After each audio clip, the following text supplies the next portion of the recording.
Folks, we are live. Welcome to the Random Party Generator, also known as the RPG live stream. I am Eric Tenkar, one of your hosts. Always a random assortment. With me tonight is Joe the lawyer Hello, of the. hello. When did we change the name to it? The RPG live stream, also known as AKA?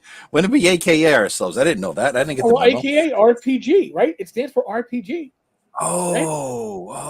Ooh, God. yes. I hit the bar before the show, so I don't know. Now, dude, listen, I confused myself with that because I was just like, random party. Why aren't we the random generated party? That that Yeah? would be RGP. Right RGP, now, yeah. that wouldn't make any sense. We got to find one that works for BFG 9000.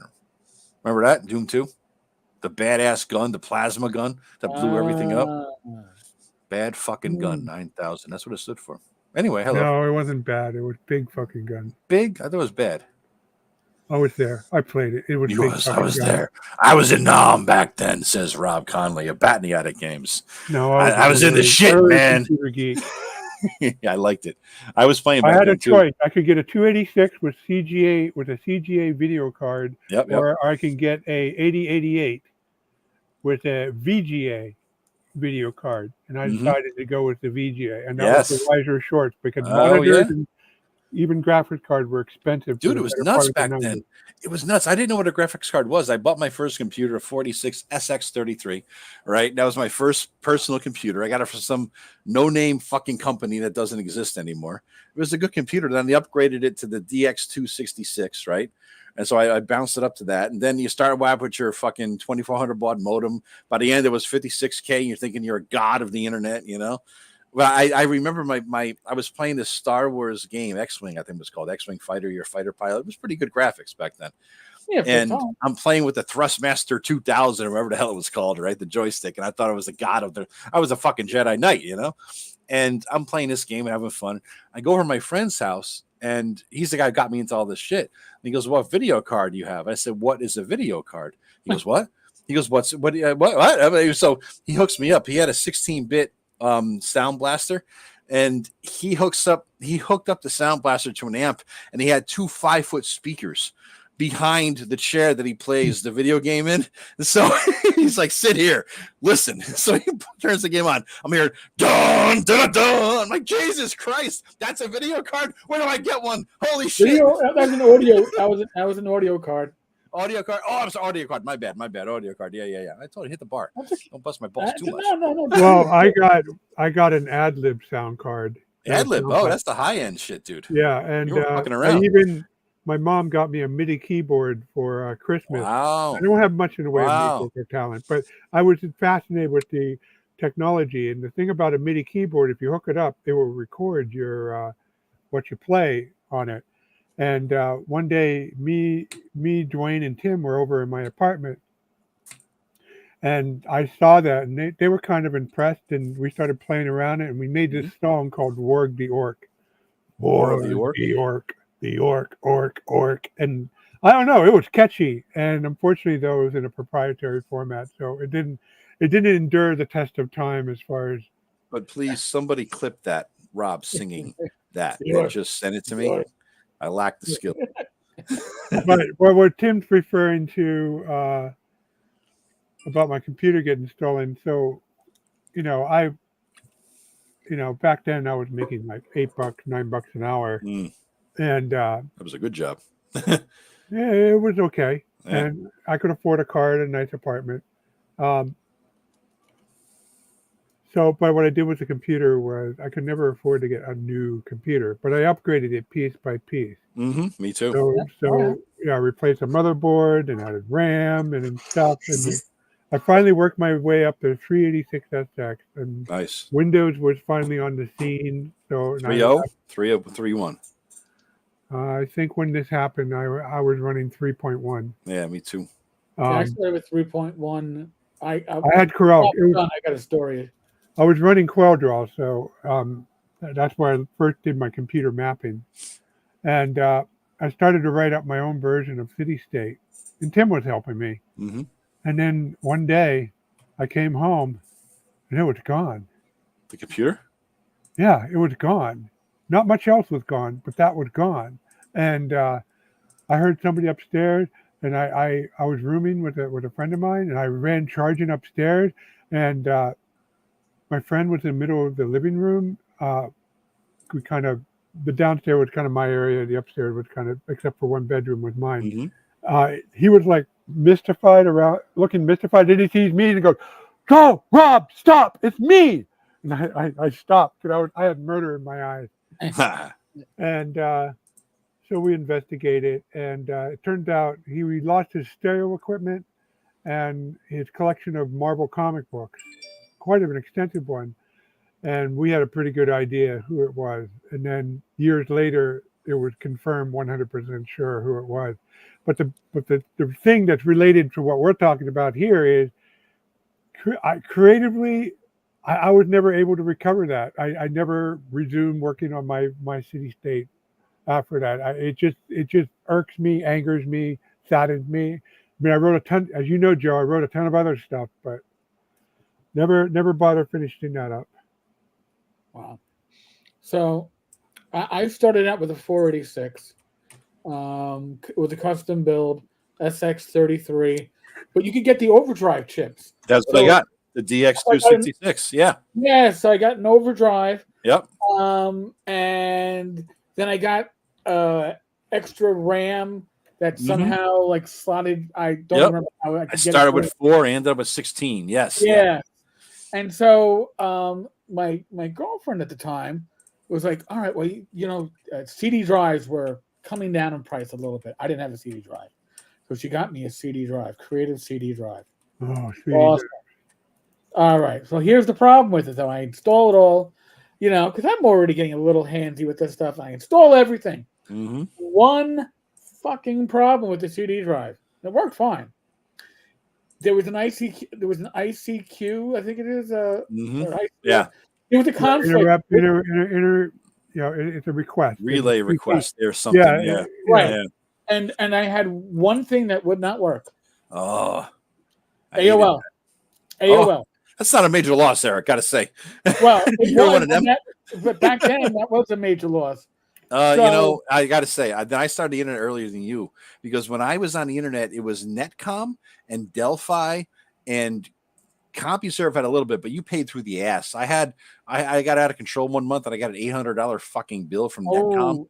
It was insane. That was the last time I ever had one of those fucking bills, but it was all DOS text based, right? And then AOL, the browser wasn't in existence, right? And so you were just doing their FTP and Gopher and all that shit. And Lynx was the only browser I ever saw, right? Because it was text based. And then I remember when you had the IRC chat rooms, there was only IRC. There was only one server, fucking the IRC server. There wasn't all the other thousands that came after the fact, right? So then AOL went online in whatever year it was. I remember AOL went online and opened up all their members to the internet after a lot of pressure. I remember all the chat rooms and the Usenet news groups and all that shit. Everybody's like, the best joke I saw there then was, oh my God, all these 150,000 or whatever it was AOL users are now on the internet. The average IQ of the internet just dropped by half. Yeah, because you had to know how to do shit, Well, let's just see how geeky you guys are. Do you remember? You ever heard of FidoNet? I heard of it. Is that FidoNet? Is that for like people who like to have sex with dogs? No. Oh, all right. Then I don't know what it is, Rob. I know what it is that BBSs were all the rage in the late 80s, early 90s. Oh yeah, they were fun. They were a good time. Yeah. So upload-download ratio and all that. Somebody wrote a email and a file sharing bulletin board that you can, if your bulletin board supported it, you can send a message to an address, or you can browse like the equivalent of folders for files. And the way they work, because long distance was so expensive, is they set it up as a relay. So you look at your local calling area and you find somebody on the edge of it who's running a BBS. So you set up a drop between the two of you, and then that person on the edge finds another person on his edge with a drop, and it formed a web. And around, say, 1990, yeah, there was a lot of. I was chatting with people in the West Coast and stuff, but it usually took 2 or 3 days before the round Yeah. Wow. trip took place. Well, So that here was I'm gonna throw something out. Did anybody here ever use Geos? What is it? God, no. What is it? All right, Geos. It was The name is familiar. I don't remember what it was it though. was a Windows kind of like operating system. Well, Yeah. when I could not get AOL to work, I could get the Geos version of AOL Interesting. to work. So, and it sucked. It sucked worse than AOL, but I could get on. But one thing I could do from the Geo side that I couldn't do on the regular AOL side on Windows Porn. was if I went to the members helping members area, members helping members was a free area. You could go to that. You weren't going to get charged per minute or whatever. You know, AOL, you got 5 hours and then you were shit out of luck. You got charged up the wazoo. Mm. Well, if you left and re-entered and left and re-entered, often you could get it so it wouldn't you would see that you weren't getting remonetized. That you weren't going you weren't the clock wasn't back on. And then you could AOL for free. So when I got Windows 95 cured my conflict with my CD drive. It suddenly I was able to use regular Windows, but I didn't want to regular AOL, but I didn't want to use regular AOL. I had unlimited AOL. Yeah, you're paying by the minute back then. Yeah. Not only the phone call, if you're lucky enough to get one of the fucking server modem phone numbers, because you had a list of them for your area, right? And if they're all busy, you're fucked. You're not getting on. You're just not getting on the busy times. So I have, for some reason, I after that loss, I was paranoid about backup. What the hell are we looking at? This is one of the oldest files that I have. This dates from 1993. I'm reading bigboobs.gif, niceass.gif. Yeah, nice try, Joe. Yeah. No, this is a download. I see a lot of X's, Rob. I see a lot of X's. You know? Yeah. A lot of X's. This is a download of the Traveler folder on Genie. Wow. So what you do is you would dial dial Genie long distance. I would have it. I would show me all your files, and I would dump it to a text file, log off, then I would scroll through this list, figure out what it is I wanted, and they had a lot of files. And then I downloaded them. Then I logged back on and downloaded. So that's how I maximize my time on online. But yeah, they have sectors and road variant. It was some cool stuff. And most of it was good quality. My go-to trick was, Eric, in terms of a workaround on that shit. Back then, if you had, your 56K, your max, right? If you're lucky enough, right? Nobody had ISDN. So you're downloading stuff on overnight, right? You go to sleep and you hope the shit is there in the morning, right? And so if you're downloading the software that's not officially released yet, Doom 2 or whatever, Wolfenstein, whatever the hell it was that you're looking for. I remember downloading, it was a 13-disc set of some kind of a drafting program for mechanical drafting for architecture or something like that for a friend. And so I remember looking at this stuff and thinking, I got to trade it. I got to trade something for it, right? Because all these sites, they had IRC. If you're on IRC, or if you're on just weird ass servers in the hinterlands of the internet, or even if it was one of these bulletin boards, right? You needed to have an upload ratio.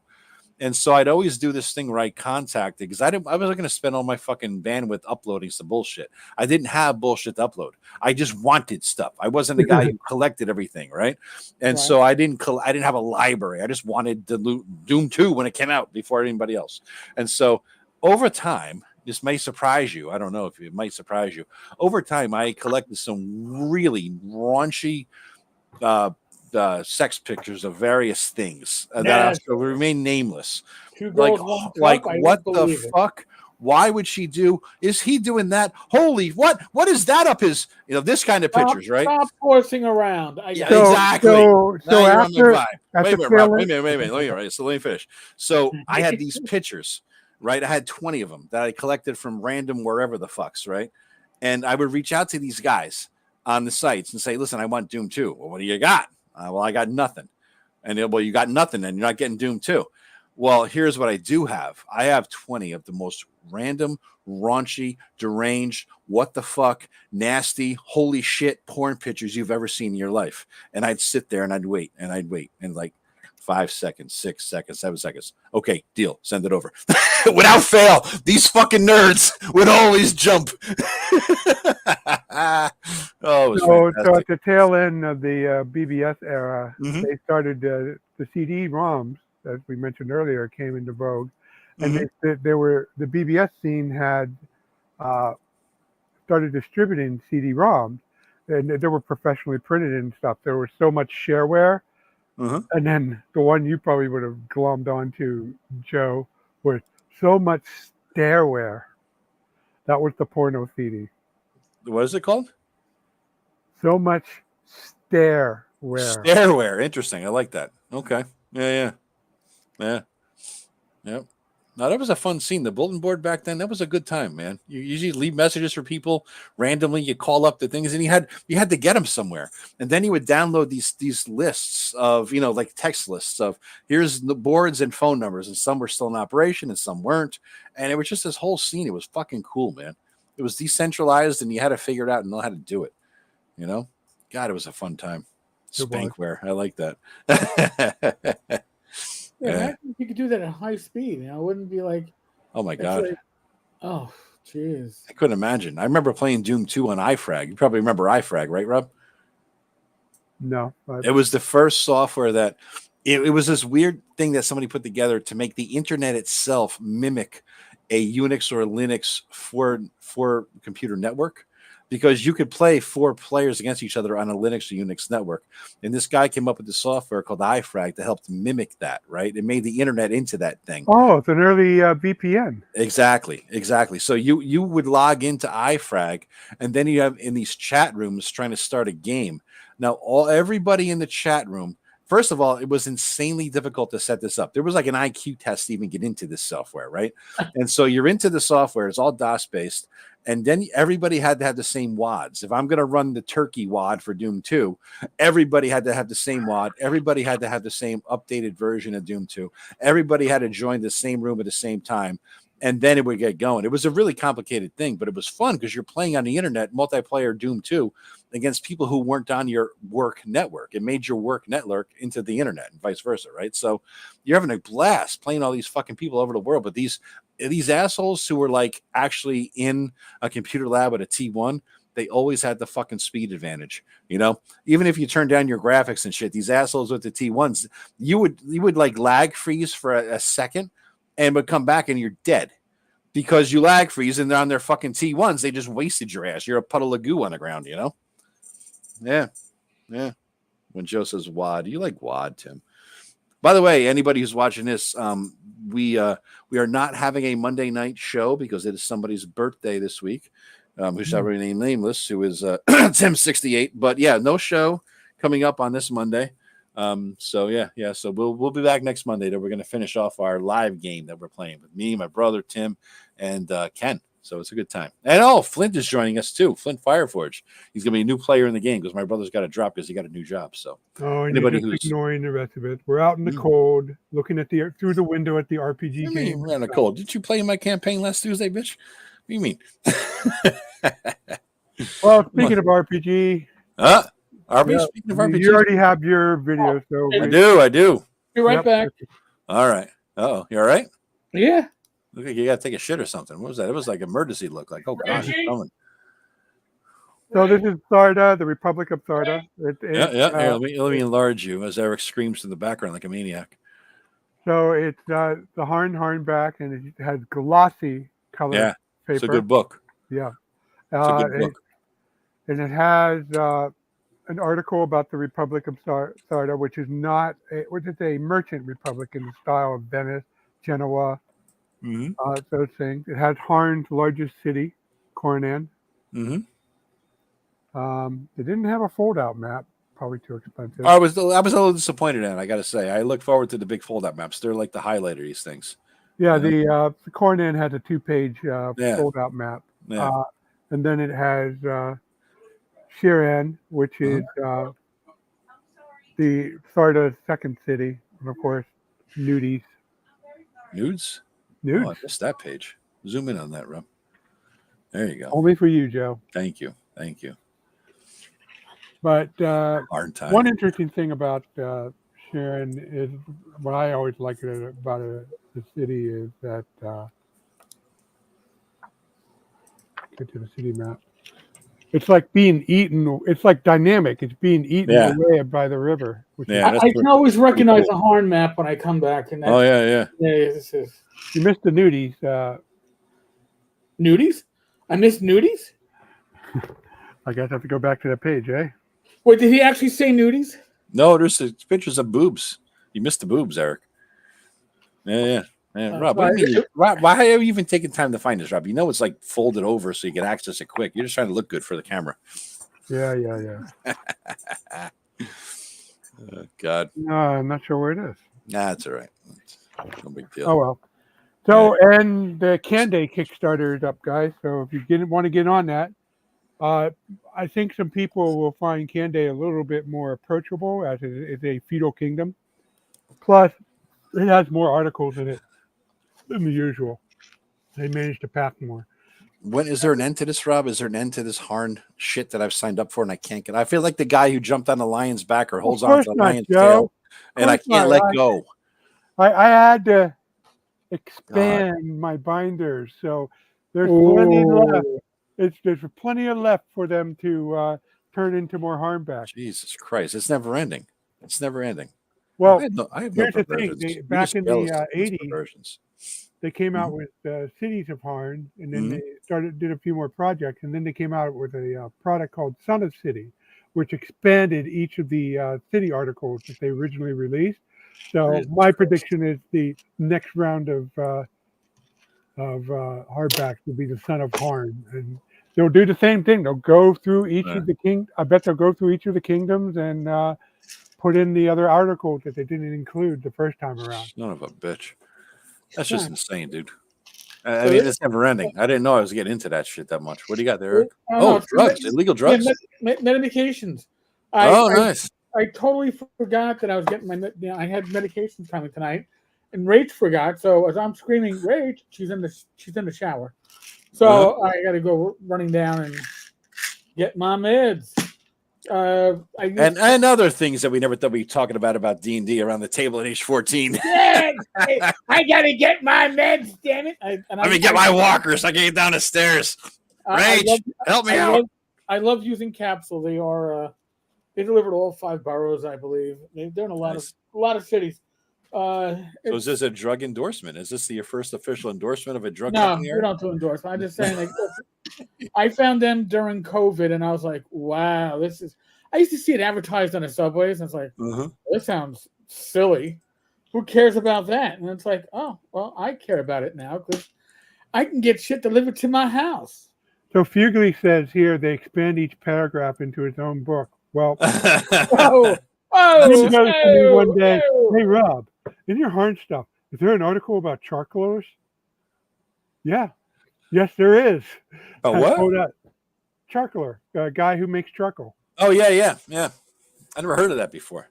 It came up in one of Tim's games, though. It was a big deal. Yep.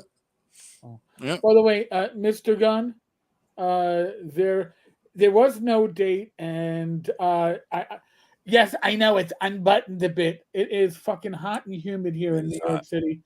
Yeah. And I don't currently have the AC in this room because who thought it was going to hit 85 in May? Okay, it hit like 86 actually, I think, today in New York City, at least out by me. Bad here too. The building is brick, absorbs all the fucking heat.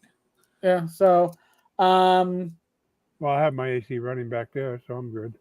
Rub it in, bitch. Rub it in. So I'm just saying, you know, if I'm dressed casual for you, and by the way, the shirt that I'm wearing is made to be a cooling shirt, so it's actually pretty good at taking my perspiration. Yeah, one of those golf shirts or whatever. Well, it's not a golf shirt; it's actually a button down. Okay. What I like about this shirt, it has a hidden pocket, so right here. Gun in. Put that gun in there. I don't think the gun would fit, but your wallet would fit here. Oh, nice. And hey, the buttons are the buttons for the pockets are magnetic. Oh, good. That's cool. So that's pretty cool. All I know, I lost weight, and it's fucking almost summer, and I'm still cold as hell. Good. Oh, wow. That's free AC, Rob. That's free AC. Exactly. I'll take it. Although I admit, if I don't take this off at the right time, I overheat from exertion like that. So, but if I'm just sitting around, then I get colder. It's like, what do you mean? It's like May. It's 75 out, almost 80. I went down. I told my brother, "Hey, let's grab a beer after work. Come on over." And he says, "Well, we may meet at the regular place." I said, "Nah, come over first. I'll pregame it here, a couple beers." And I said, "He goes, all right." And I said, "That way you come and carry up the fucking air conditioners." Sorry to interrupt, guys, but Kellyanne needs my help for about 10 minutes. So all right. I'll be right back. Well, we'll hold off on the question of where's the one begin with Harn. And that is Rob's code for I got to take a shit, boys and girls. So that's our secret password. No, she's riding for the first time this year. She's riding back from work on a bike. And oh, nice. Hey, she's a big biker. Yeah, Yeah. It's rare that in the year that she puts 1,000 miles from April to October. Damn. Yep. All right. I gotta go meet. All right. See you in a bit. All right. And then there were this is like the the Agatha Christie book, right? And then there were two. Yeah. Well, this is how it started, Eric. I mean, it was just me and you, remember? And then we invited the first person we had on was Rob, I think, to describe what the fuck does those things you could buy, like those bit images or whatever the hell they were called. What the hell was that called? There was these things where you could like buy something that wasn't really, it was just a digital thing of it. And you had the rights to it. Oh God. Oh, damn, why can't I remember? Somebody in the chat's gonna remember right now. Yeah, it was a weird thing that didn't last too long. You know what I mean? Yeah, it was very popular. Where's Glenn? Glenn's next week. Yeah. And oh, by the way, in 2 weeks, this show, well, that show, I guess it'll be the Glenn show is going to be from North Texas on Thursday, because Friday is the whiskey tasting. I didn't know Friday. Oh boy. Okay. All right. It's gonna be troubles, man. I hope it's better than last time I went, dude. The only time I went. German whiskey. No German whiskey. German bourbon, or whatever the hell it was. It was German whiskeys, and it was horrible, but it was meant to be horrible, apparently. Was it on purpose, or is he just covering ass? Because that was the most. No. He's like Germany. Not. He goes. He had to go for a work-related trip to Germany, and was like, well, Germany's not known for their whiskey, but they're trying hard. Yeah, that's hard enough. NFTs, yes, there we go. NFTs, yeah. So Rob came on NFTs, and then he just kind of never left.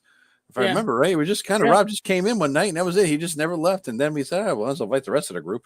And then Matt was here for a little while, and then that was the end of that because Matt's Matt, pissing out and shit. So yeah, everybody came in, and we had a good show. So we turned it from Iron Rations, just me and you, right, to the Random Party Generator. You come up with that name on the spot, dude. That was instant. That was like an instant thing. What are we gonna call the new show? And you just blammed it out. It was like, holy shit! I just said Random Party Generator, and then like the file for the following, I'm like, you know what? Random Generator Party sounds better. And Rachel's like, yeah, but Random Party Generator is RPG. Fuck, Rachel, I'll tell you that, huh? Wasn't that the point? I went, yes, it was. Yes, it was. Yeah, my mind must have known, even though I don't know it now. Subconscious genius. That's what we call it. Well, I think you're right. Yeah. That was definitely the point. Oh, holy shit. What? Rob's back. Well, thank you, Tim. I'm glad I know where I stand in your category, in your hierarchy of creatures in the world. We were talking, Rob, about, were you hearing as you were gone or no? No. We were talking about how it just, when you left, it was Eric. It was just me and you, just like it used to be before everybody joined us. Said the first person we had on the show, other than just us, was Rob talking about, I forget, NFTs. And then I said, Rob just kind of stayed. He never left. Tim's like, he's like a fungus. He never goes away. What was the show's original name? The Iron Rations. We took a while to come up with that name. Then Eric dropped Random Party Generator on us like in a millisecond. He just nailed it, Yeah. And I said I wanted to change it to Random Generator. the random generated party, and Rachel's like, "Well, that doesn't work." I go, "RPG, you have it as RPG." Oh shit! Who knew? That was the plan. Yeah. That's cool, man. Come on.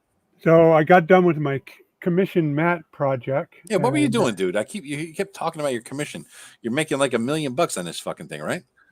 I had a couple $100. There you go. What was it? Can you show it, or is it not showable because it's all somebody else's and shit? Like what? Somebody else's. You know, he should take the lead on marketing. Going to print, so it's going to be. What is it? What is it though? It's a mega dungeon and a city. Okay. It's like a swords and sorcery city. It's in the desert, and has a very, I wouldn't say old school feel to it. It's very classic R.E. Howard stuff that you would. Hyperborea style. Yeah.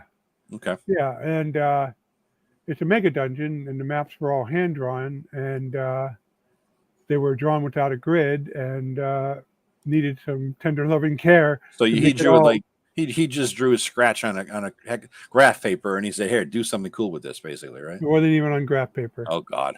And they were slanted because he's right-handed. Jesus Christ. But I mean, they were well done. It just had that interesting distortion here, and you know, and I had to make it all line up too. So, which at one point involved me taking this segment of the dungeon, literally lifting it up and moving it here. Yeah. And I have a piece, just like I did for my Waterlands map. I have before I did the final version, I have a unified PDF with starting with the city level 1, 2, 3 down to 4. So I made sure everything lines up perfectly. Okay. All right. Damn, man. Are you offering your services? Is this like the Craigslist of RPGs right now? Are you throwing your name out there for any mappers who might want to hire you? I don't advertise, but I don't say no either. Rob says yes to everything. Rob is a map slut, boys and girls. So reach out to Rob, and he will say yes. Reach out, you might get a reach around. Oh, boom, boom. I'm here every Friday, folks. I'm just saying. It's a bit pricey. I generally charge a $50 setup fee and then $100 per letter size page. So I've been told that even that is too low. Yeah. Yeah. I did a project for Matt Finch and it paid me more because it said it was too low. Okay, good. Matt should know. You know, so good. Yeah. You got to get what you deserve. Pay Rob what he's worth. Yeah. Shit. He's cold right now. But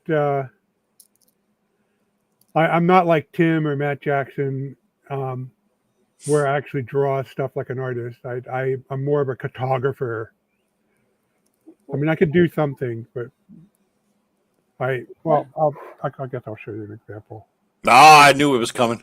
Rob cannot you cannot go without some sort of presentation here. Here we go.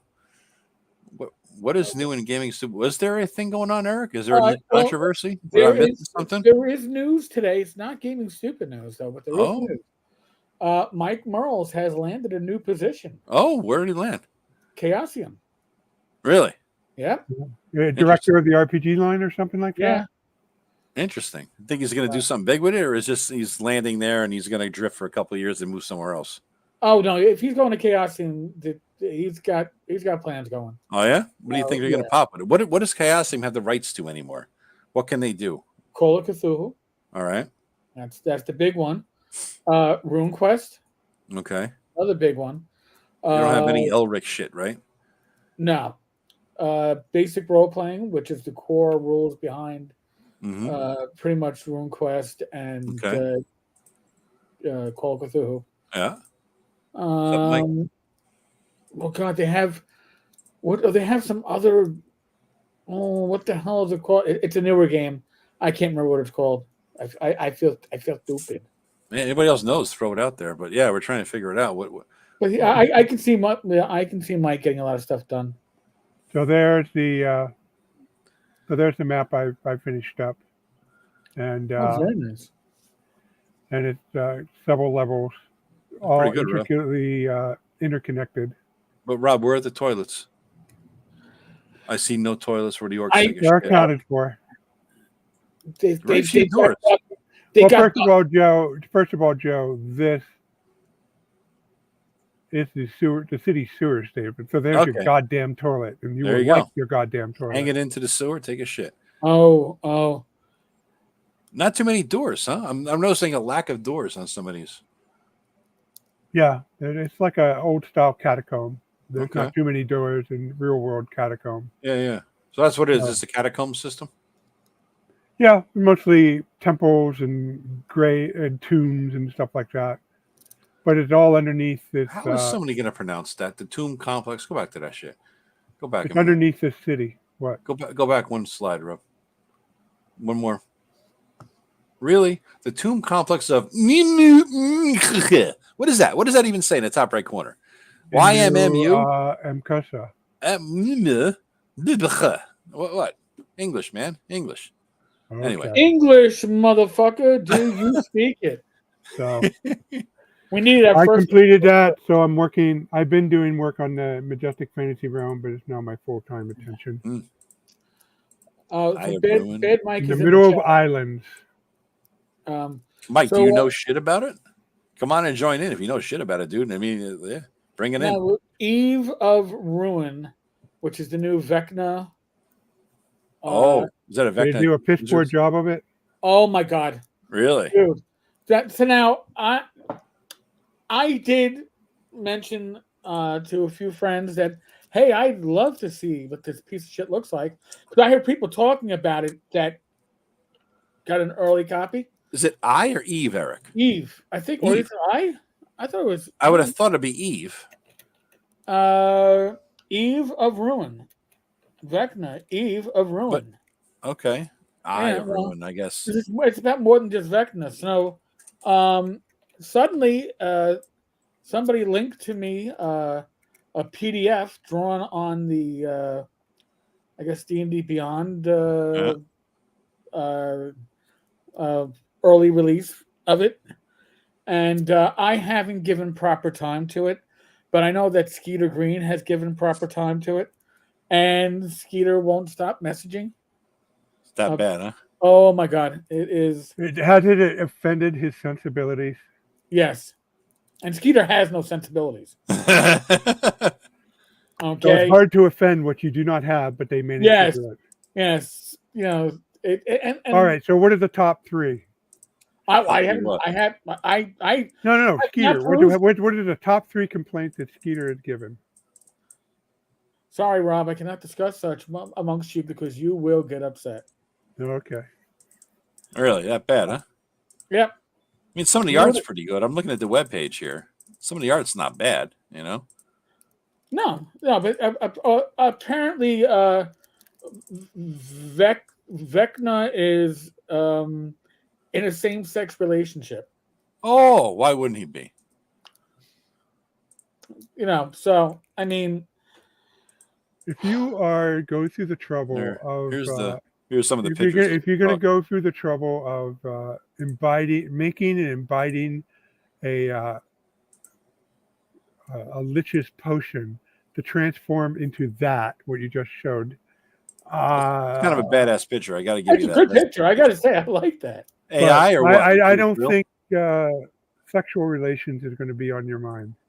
Yeah, you know, I would have to agree with Rob. Let's see. I don't see a dick anywhere. Well, you know, I think that when you become a lich, I think that your sexuality dies with it. I mean, I've never heard burnt, shriveled. Like burnt, shriveled charcoal. You know, those mummified bodies you see in the desert. You know, it's like a lid for every kettle, Rob. This is a great picture. I like. Okay, Kellyanne has corrected me, and her quote is, "There is a lid for every kettle." Ah, cool. That is true. Okay, that is true. Except for the fact that I can never find a lid for any of my kettles. You know what? I shouldn't be so critical, because one part of the Wild North is part of the Majestic Fantasy Realm, and there's a lich named Koski, whose whole shtick is to find his long lost bride, and he has a tower, and there's like 1,000 zombies around the tower, all female. All these ladies he kidnapped and thought that they were the reincarnation of his love. When it turned out they weren't, he zombified them. And by the way, that's kind of a myth. It's like a shit book. Oh wait, So hold what else? What else you got, Eric? What else is in there? wait, hold it, Mike. Mike, are you offering to come on and discuss it? Come on, man. Do you want? Are you actually? Because he goes, I can discuss this.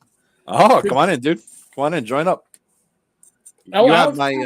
Alex Kammer also hated it. Okay. What's the significance of that? Alex Kammer knows a lot of people at WotC personally.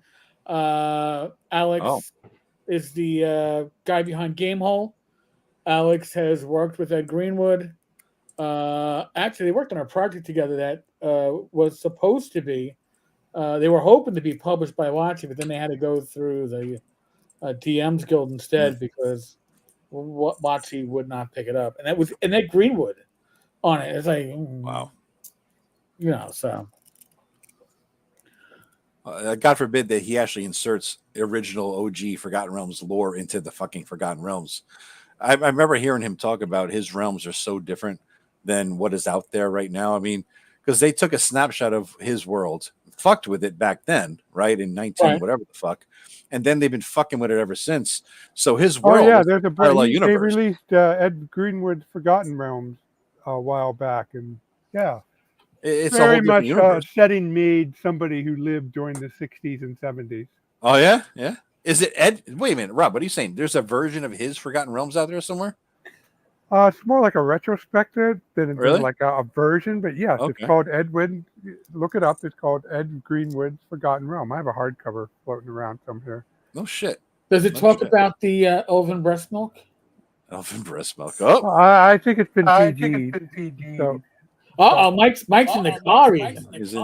He's in a car trip here.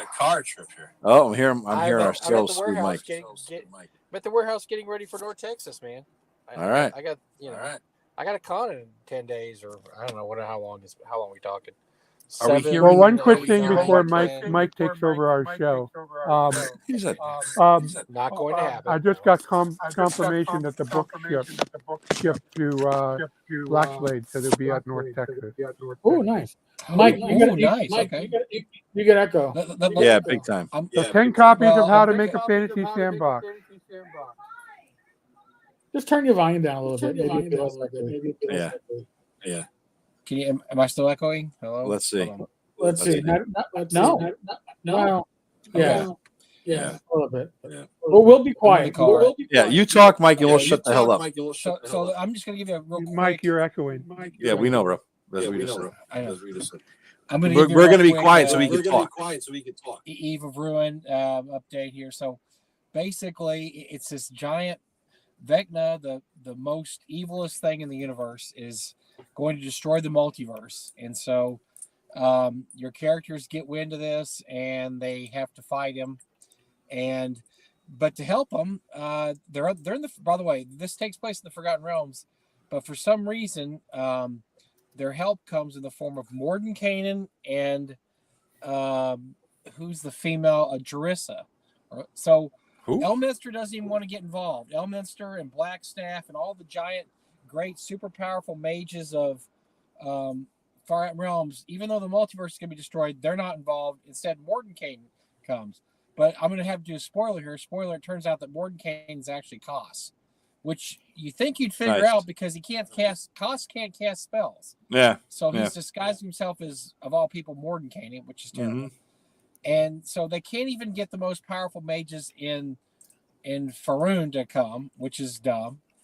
They're chasing Vecna everywhere to try to assemble the Rod of Seven Parts, which basically they're just trying to throw in everything that ever happened in D&D in 50 years, and they're just going to throw it all in this big blender and blend it up and hope that pats you on the back, old person, and makes you get all excited about having all this old stuff in there. But the main, it's just, there's level ups between, it's like a tournament module from the 80s. Yeah. There's level ups after every encounter with Vecna. Oh, God. After every chapter, you level up. Your whole party levels up. So no, you don't have to worry about counting experience or anything. You're going to auto level up after every chapter.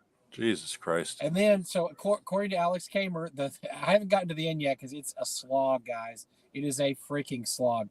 But in the end, instead of the most powerful evil mage in the whole multiverse having this giant impregnable fortress somewhere in another dimension or on an island somewhere in the middle of the earth, he has a wacky funhouse with a bunch of funhouse mirrors Why wouldn't that do weird things to you. Mm-hmm. Because that's what Vecna would do, right? Mm-hmm.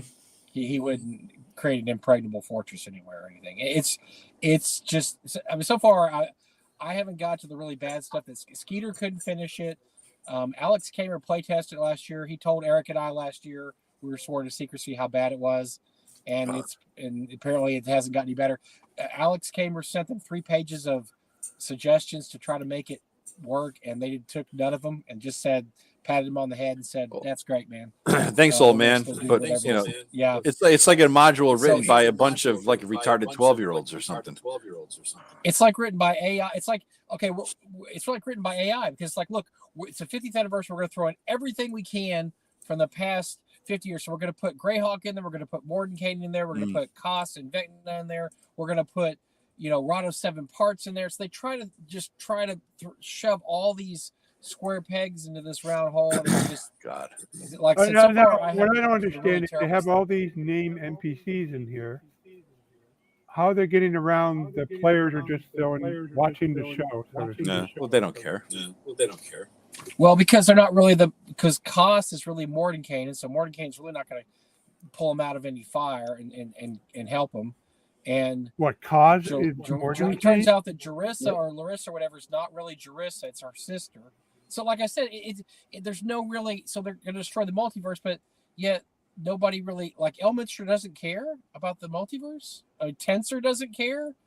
The real Tensor, not the real Mordenkainen doesn't care. Well, the real Mordenkainen turns out he's in another dimension. So he can't help out here, because it's just, like I said, the level ups are dumb between adventures instead of having to actually keep track of experience. It's just like it's a choo-choo train to nowhere. Okay. Yeah. It's a railroad. It's a big, huge railroad. You got to do what you're supposed to do, but it's like I said, it's about people that don't understand D&D. They don't understand gaming really well. They just shoved a lot of names in there because they thought that's going to get you all excited if Mordenkainen's name appears, and it's just so. I'm going to try to finish it before I haven't got to the real bad. I got to start reading it. Skeeter and Alex got to, but I'm already having an absolute chore slogging through it because so far it's just paint by numbers. Is it out right now? It's purchasable. It's purchasable. I got the PDF. It is purchasable. So, maybe the PDF file will deposit on my hard drive, so I got to laugh this weekend. It's just bad. It's just it's just. I haven't bought the last few books. WotC. Nothing from them. I haven't bought much from them at all. Stuff. And like I said, last thing I bought was the Saltmarsh Adventure. I think I bought that. That might be the last thing. It might be one I skipped before that. Just the quality is shit. I don't care about the goddamn coffee shop worker going to college. How was this D&D? It's just dumb. So it's just typical, WotC. We're gonna name drop things we don't really understand because none of us actually game. And who's left, dude? I thought they fired everybody who was like a developer. Who is left to make this? Nobody you've ever heard of. God. Well, who's the author on this one? I don't know. Some purple-haired weirdo. I think it's more than one. No, it's one of those adventure by committee. Yeah, it's adventure by committee, I'm sure. Yeah, they just went into the nearest Starbucks in fucking Seattle and said, "Hey, all you 8 people who work in here, we want you to design an adventure for D&D. What's D&D? It doesn't matter. Just design an adventure for D&D." Skeeter was really pissed off about the level ups because I agree that's dumb. But it's just like, look, we're going to present this earth-shattering adventure. You guys are around. You guys are along for the ride. We're not going to have anything that's going to be too terrible. You're not going to die or anything. And we're going to have all these set scenes that you're going to go ooh and ah over. But there's no, I think what Skeeter was saying is there's no real bad things that are going to, there's not really anything bad happening. In other words, nobody's really dying. Nothing's really being destroyed. It's just somebody who doesn't understand D&D, doesn't understand probably even 5e, doesn't understand Vecna. So, and like I said, last year, Alex had been asked to play test the scenes, and he said he had some pretty good suggestions. He told me what he suggested. I thought it was a great idea. I thought I had it was a good idea too, which he liked. He said that would have been work too, on the panel or the ultimate encounter. You know, he had a suggestion, and then I said, well, also they could have done this. I think this would have worked. He said that would have been cool too, and they did none of that. Mm-hmm. So it's just typical WotC at this point. Yeah. But there's nobody there who can recognize a good opinion anymore, dude. That's the problem. Like, you know, it's the same thing as Hollywood. I listen to a lot of guys talking about Hollywood who work in the trade, who's been there for decades, if not more. And what they're talking about is you got these people in Hollywood who don't have any gut instincts. They don't have movies are made. They come out of like some MBA school, Wharton, Stanford, Harvard, Yale, whatever the hell. They get a job in Hollywood, but they don't appreciate or they don't like. They don't love, they don't like, they don't care about movies. It's just a job. It's a business thing for them. And so when somebody like whoever the newest Tarantino is, you know, walks in the door with some weird ass thing called, you know, I got a script for Reservoir Dogs or Pulp Fiction or what was his first one, True Romance, walks in the door with this script. There's nobody there who can recognize the fucking genius of this shit, right? And so you have nobody who understands what is good and what is bad, and so they just pump out bullshit. Spam. It's like D&D spam. What they're putting out is just some kind of nasty meat-like product that's like an amalgamation of everything that's left on the fucking floor of a butcher shop. They grind it up, scrape it off the floor, grind it up, and put it in a fucking plastic tube, and that's what they call it. That's all that they're putting out right now. You know. Well, I mean, I'm going to take the contrary view. Then you get Dune 2. So there's still some people who know what they're doing. Thank God. But, you know, thank God he was recognized, dude. You know what I mean? Jesus Christ. Don't forget, it took All in the Family, one of the greatest TV series of the entire 70s, if not the entire history of TV. It took 2 years for people to realize that it was a good show. It had shit ratings for the first couple of years, right? Nowadays, you put one episode on, it's bad. Nobody likes it. Let's cancel that shit. We wouldn't have All in the Family. I mean, Jesus Christ, you know, stuff like that. They don't know what's good and what's bad. Every once in a while, someone slips through the cracks somehow. Even Lucas had to come out today talking about how people are bitching about how his original 6 movies were, you know, all white and no female and blah, blah, blah. And he says something to the effect of, just because, you know, you don't put pants on a woman and call it a hero. A hero is somebody, it was skirt or not, whatever the hell they're wearing. They're smart.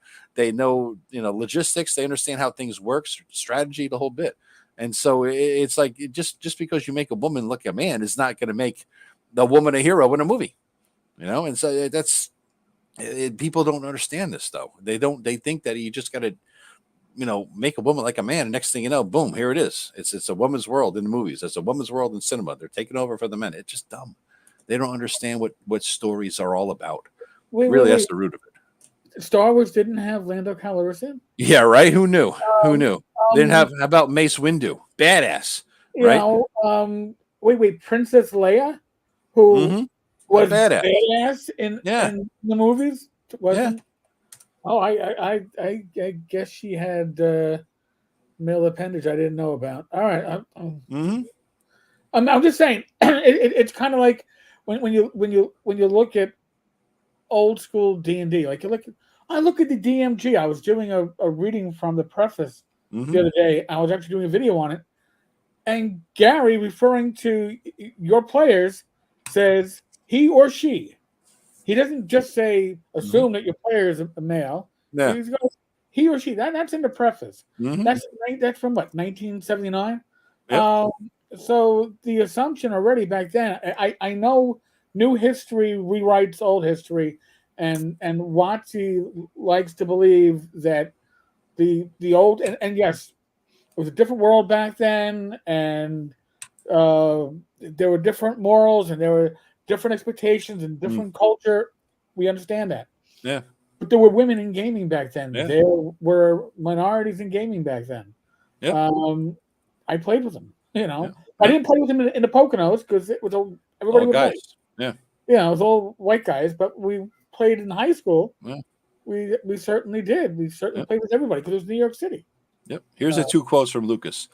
You can't just put a woman in pants and expect her to be a hero. They can wear dresses. They can wear whatever they want. It's their brains and their ability to think and plan and be logistical. That's what the hero is. And then the other quote that's notable was, talking about how the new Disney corporate bosses got Star Wars wrong and fucked it up. Lucas says, I was the one who really knew what Star Wars was, who actually knew the world because there's a lot to it.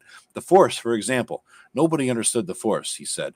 When they started the other ones after I sold the company, a lot of the ideas that were in the original sort of got lost, but that's the way it is. You give it up, you give it up.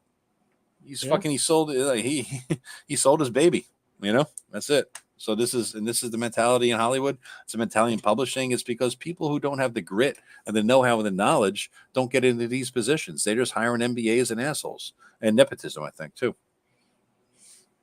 That's all it is. It's a goddamn shame, too, because that's why we get the shit that we get with the occasional standout like fucking Dune.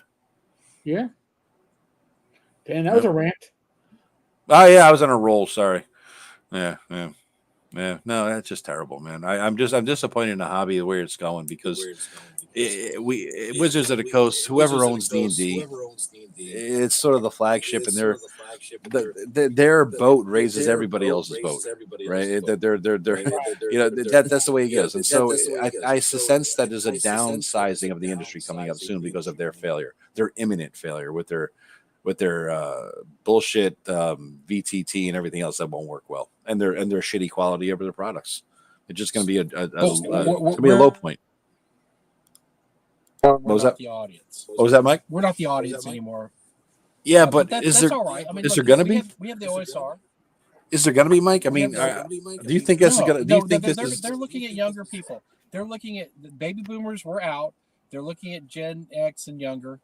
And I'm not a baby boomer, but that's who the original audience of D&D was, baby boomers and Gen X, or early Gen X, young Gen X. But we're not the audience anymore. This is for millennials. They want to appeal to people like VTT, like online gaming. We're just not. We just have to get it through our heads. We're not the audience anymore. This is younger people. That's why the OSR is very important. That's why it's important to us. It's important to me, you, Eric, Rob. So we're all here. JoetheLawyer. That's who's going to be holding our flag up now. It's the OSR. I would argue that we were never. I would argue that we were never the audience. We were always, as long as D&D was in the hands of a corporate megacorp, basically. It's always going to do what's best for the bottom line. So when we got the ability to forge our own path with the OSR, and that was the only long-term solution that's the only long-term solution that's viable.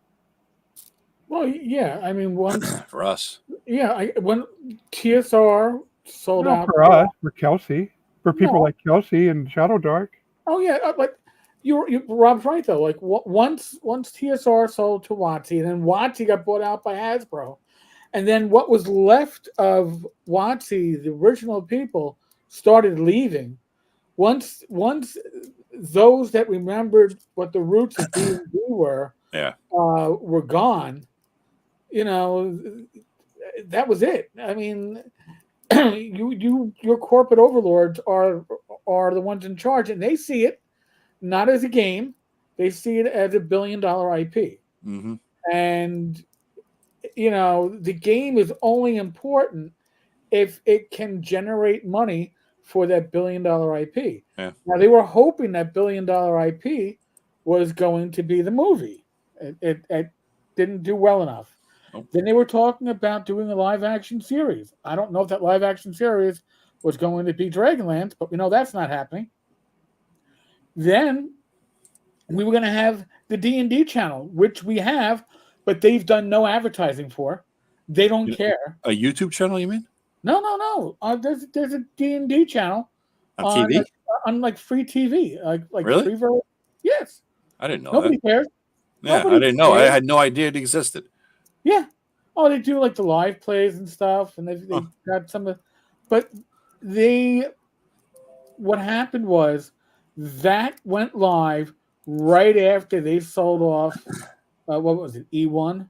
Oh, yeah. So that they didn't care, right? This was no longer going to be their baby. So when you sell off your media aspect because you're saving money for Hasbro and you're balancing books, and then your plans for D&D were to monetize the media aspects, the synergy isn't quite there. Now, if it wasn't for Baldur's Gate 3, Yeah. which did amazingly well and did huge profits for WotC/Hasbro for something that they didn't actually design, but Mhm. they were getting their free share.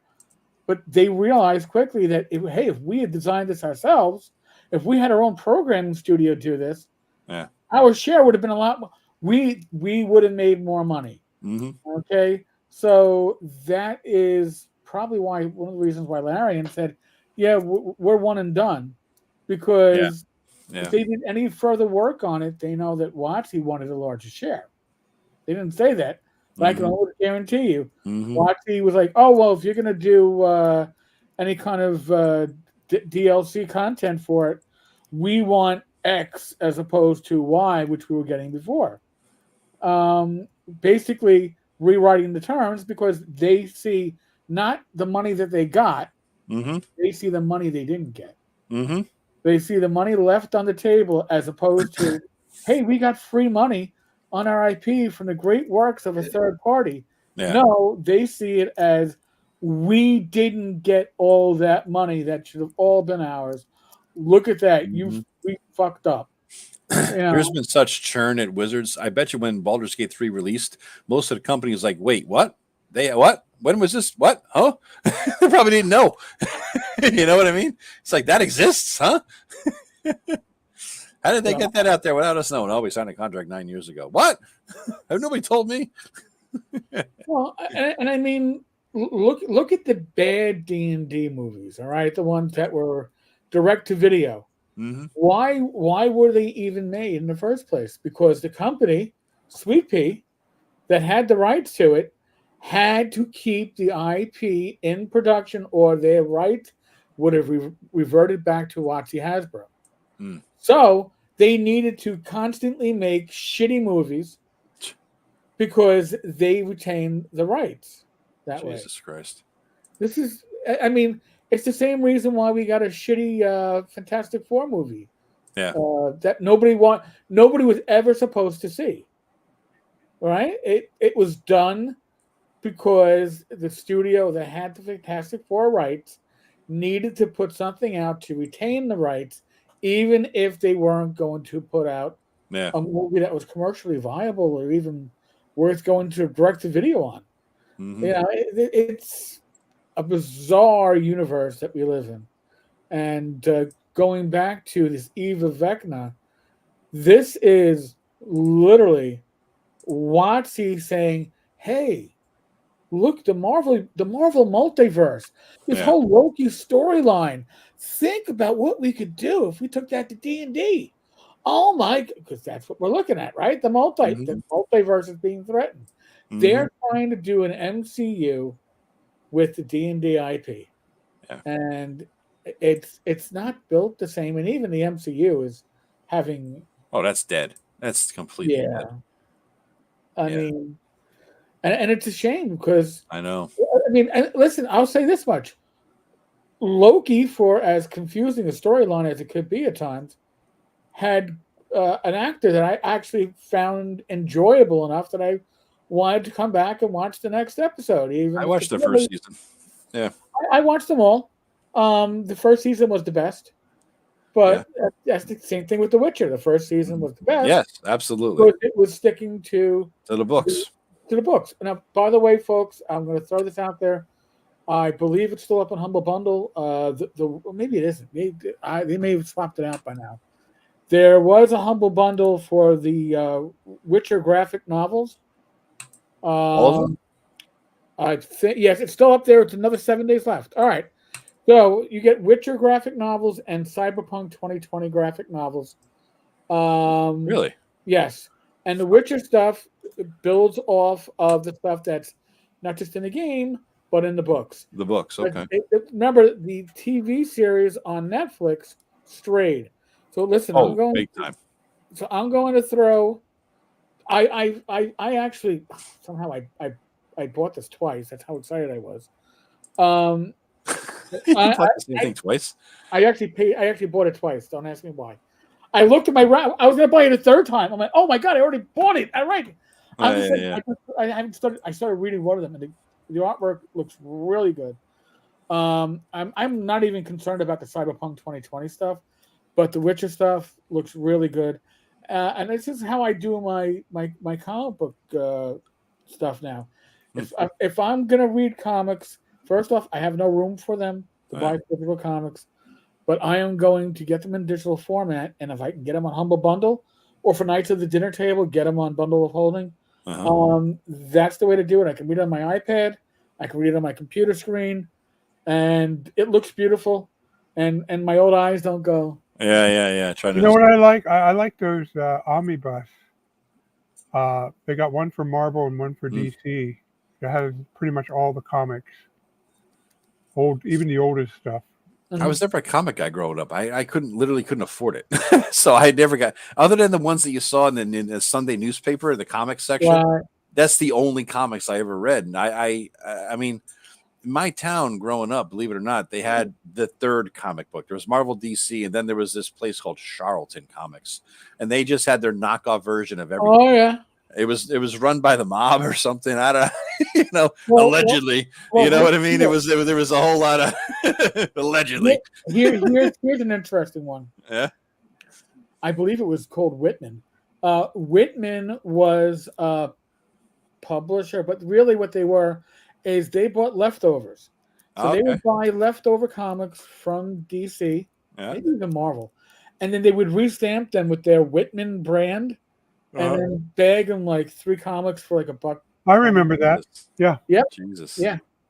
So you big old circle with a black and white W. He calls it Warren Comics. Warren Comics. Warren Comics. Warren Comics were the creepy stuff. That was the stuff. Now, there are a couple of bundles of comic books up on Humble Bundle right now. So, and this is where it gets dangerous for me, because the next one that I want to pick up is, which one is it? The Dynamite 20th anniversary. Dynamite. You got J.J. Evans in this? No, not that, and not the Dynamite magazine. Dynamite that you could buy back in elementary school. This has Red Sonja, Army of Darkness, Vampirella. Nice. You can go wrong with boobs. 2 out of 3 have boobs in that right there. So. Sheena, Tarzan, I think it was Alice in Wonderland even. Dracula, Sherlock Holmes. Dracula or Blackula? No, Dracula. Sorry, sir. Okay. Remember Blackula? That was like a blaxploitation movie. Yeah. Yep. There was a Hammer film. There's a Barbarella. They have a version of Barbarella. So I'm looking at a lot of this stuff, and I'm like, especially Ash versus the Army of Darkness. Yeah. They even have the adolescent radioactive black belt hamsters, the Teenage Mutant Ninja Turtles knockoff. Parody. Yes. A lot of Vampirella stuff. So I'm just like, John Carter of Mars.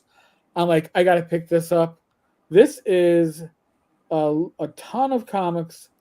Like the Red Sonja, there's, I don't know, 13 plus volumes of the Red Sonja stuff. I have to go for a second, guys. I'll be back in 10. All right. Yeah. So there's like 74 graphic novels, I think, at least. No, not 74. 74.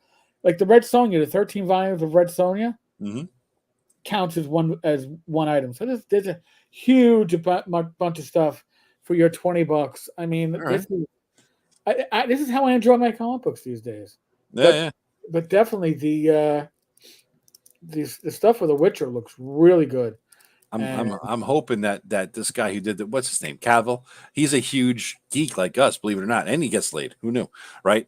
Who knew that could be combined in some way when you're hot studly actor and getting still a geek. He's into Warhammer. He's doing the Warhammer series. Warhammer 40K, yes. Right? He promised that it's going to be strictly true to the books too. So I'm actually looking. I'm not a Warhammer guy. I kind of got involved in like watching a bunch of Warhammer lore videos on YouTube because I didn't know what it was. And there's this fucking maniac. He put out like 1 million hours of videos about immensely deep dives into the Warhammer lore and history.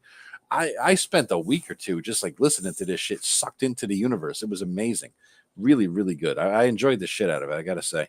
So I'm looking forward to it. What it could be, Warhammer. There's so much Warhammer fiction. I will only pick up if I can get deals on oh god, what do they call it? Black Industries. When they occasionally they put their digital books up on sale, Yeah. and then I grab everything. Sometimes it's on Humble Bundle, but if you can ever catch Warhammer Felix and Gotrek, it is an awesome series of books that I have them on not on Kindle, but they were on like a compatible format, and it's about a dwarf slayer and his human chronicler. So it is the Warhammer setting. Well, it's entertaining. It's funny. It's got that sense of humor. My old gaming group loves the Warhammer 40K stuff. Really? I wasn't able to get into the Warhammer 40K stuff. That's got to be an expensive fucking hobby, dude. Well, I mean, they're in it for the reading, the fiction. They're not buying the minis and all that stuff. Yeah. So a little bit different, but yeah. Damn. No, I never expected to be talking about comic books tonight. And Warhammer, the merge. The merge. Why it's called random. It's not the party that's random. It's what the fuck we talk about that's random. We make a feeble attempt. Usually the day of the show. What are we going to talk about tonight? None comes up. Greg throws some weird ass topic that what? And then nothing happened.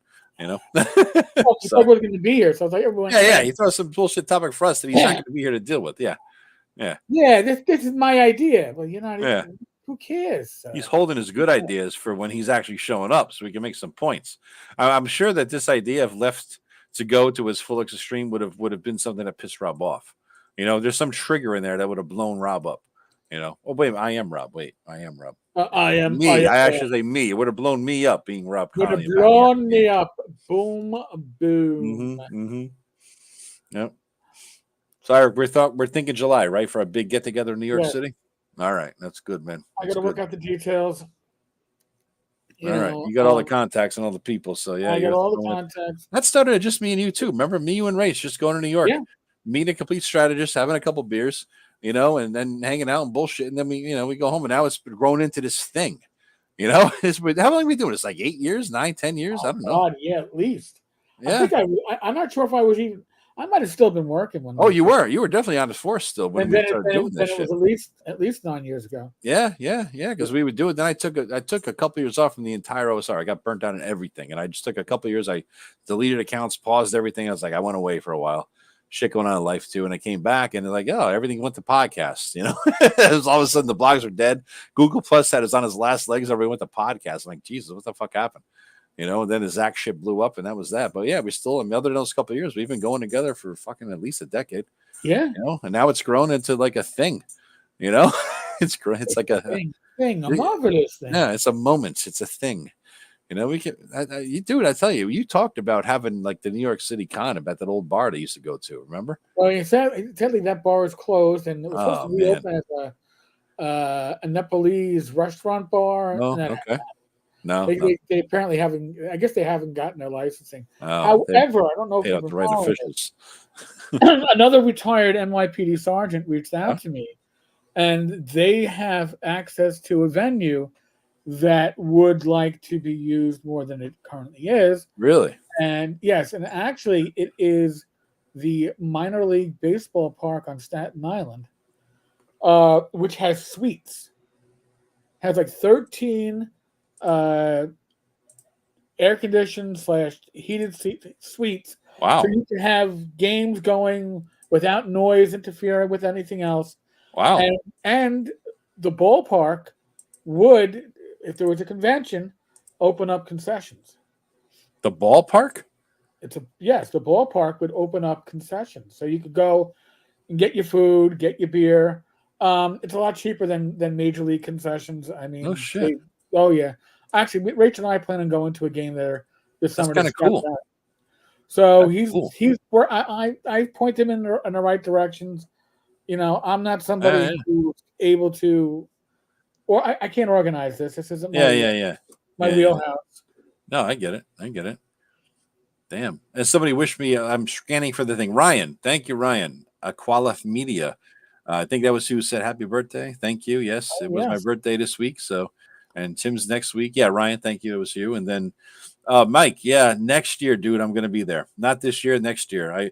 My family, I try to go on a family vacation with my brother and sister, all their kids and this and that. And so we did a low end one last year, which allowed me to afford North Texas.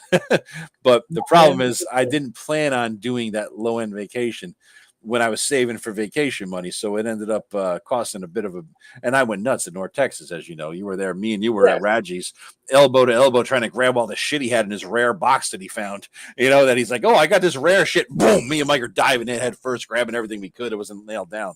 And so, yeah, so next year, basically, I should be going. This year is going to be a bit of a more costly vacation, but next year I'll be there, man. And I'm trying to get Tim and Rob to go too. But Rob, I am Rob. I am not going this year.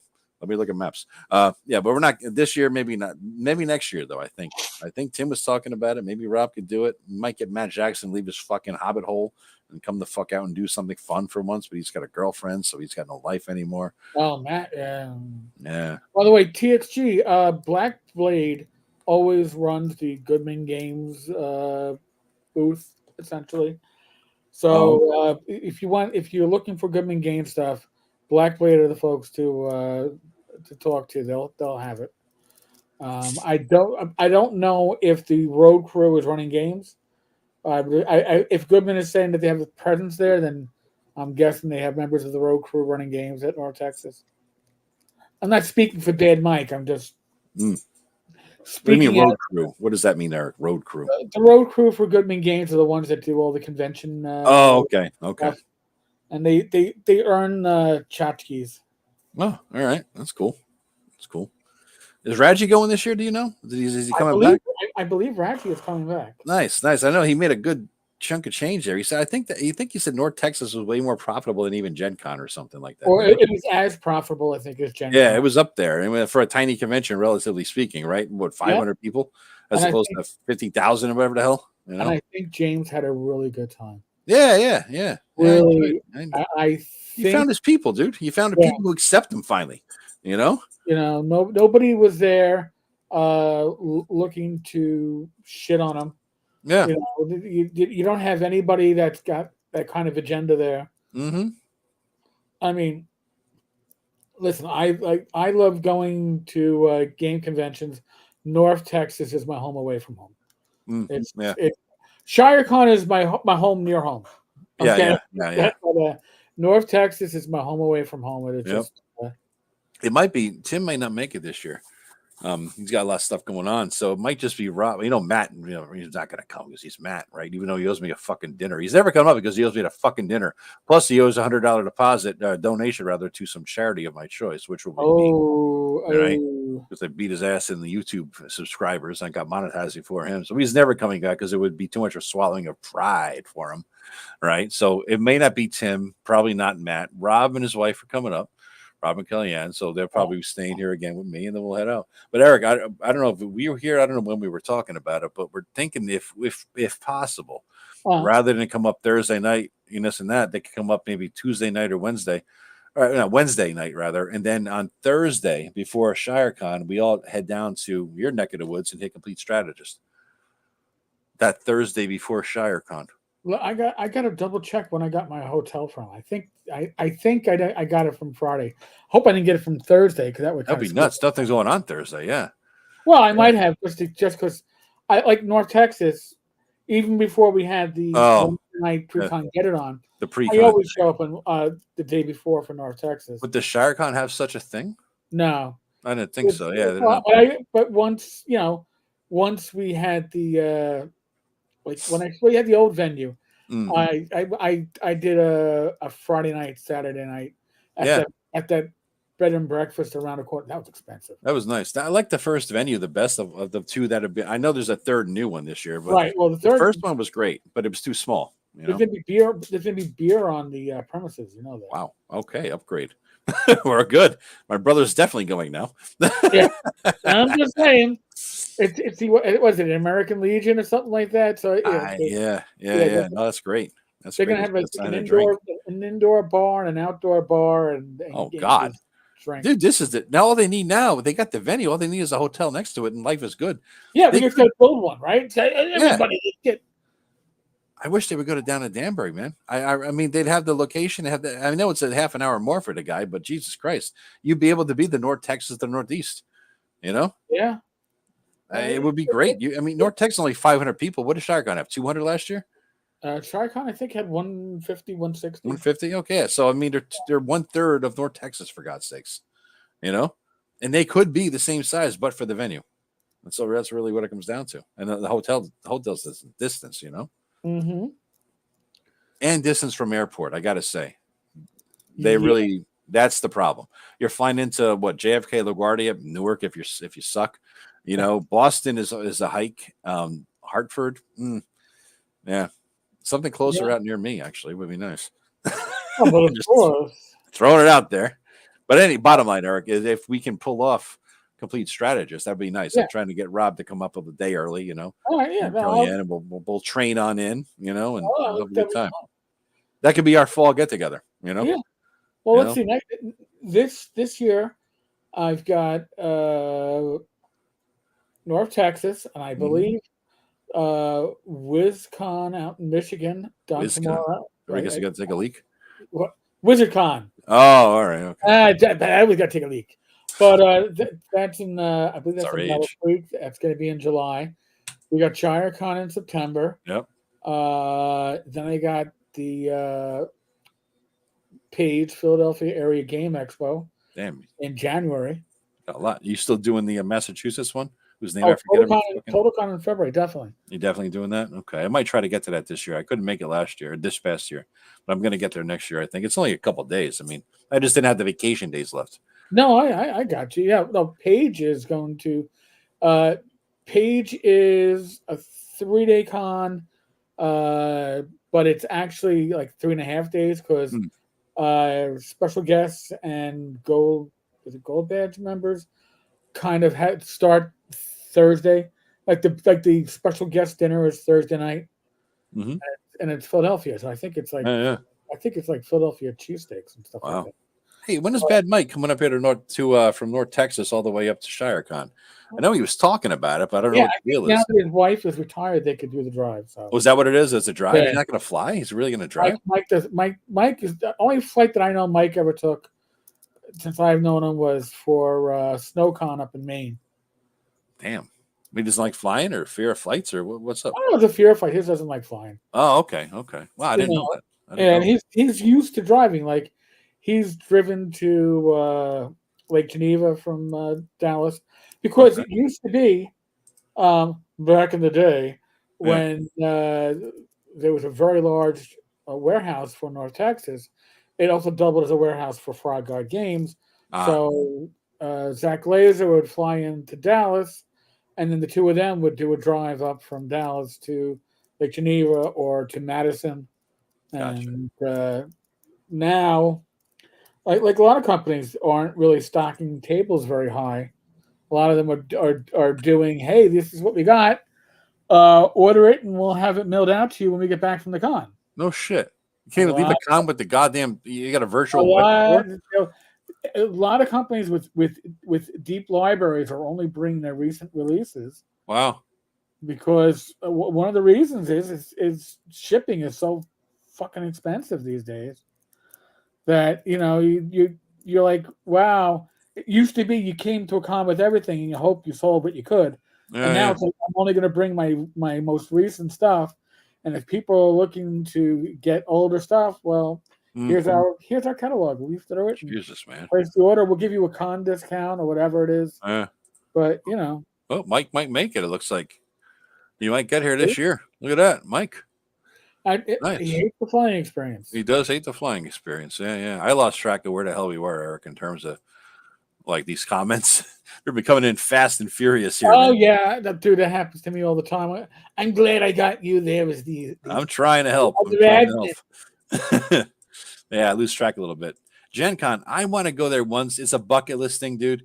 Before I die, TXG, I do want to get to Gen Con once because it's something that you read Dragon Magazine as a kid and you wish you weren't broke, right?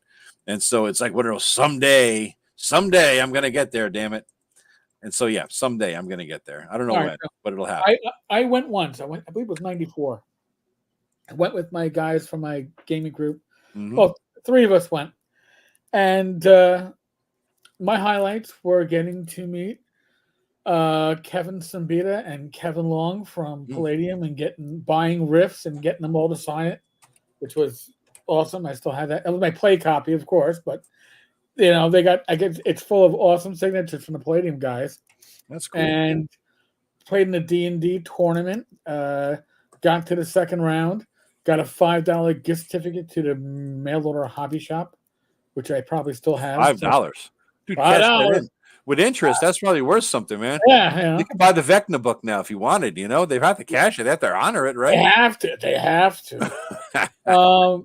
But I think the highlight for me of all that stuff was there was I guess it was a Spelljammer. They had a Spelljammer table set up with this huge Spelljammer ship on it. That was, I don't know what scale it was, but the thing came up to about your chest from the table, and it was a very large table, and it was full of beautifully painted minis. And was it Dale Slade Henson? Slade, as he was known in all the books that he. I knew all the TSR guys by their names, because I was that kind of a geek. Mm-hmm. And I didn't know anybody growing up. I would not have recognized a name ever except Gary. Yeah, that's it. So Slade's running the game, and I'm, you could come along and just jump in for a bit, kill some shit, and walk off, whatever. And I played a round or two. I don't remember much about that part. So Slade's, but I was like in my, I guess around 26, 27. Yeah. And he's like, hey, you know what you're doing with this? I go, I think I understand. It was very simplified D&D combat. Yeah. And he goes, yeah, you think you could run it? I go, huh? He goes, yeah, I gotta take a bathroom break. I got nobody to cover me. You think you could run this? I guess 5-10 minutes. I'm like, run something at Gen Con for TSR? That's awesome. Yeah. It's like, of course. So now I'm people walking up. I'm like, yeah, come on, play. I'm like the shill. I'm like, I'm shilling it. Well, I look at my watch and I'm like, motherfucker. Where is he? He's at the bar. He fell in the toilet.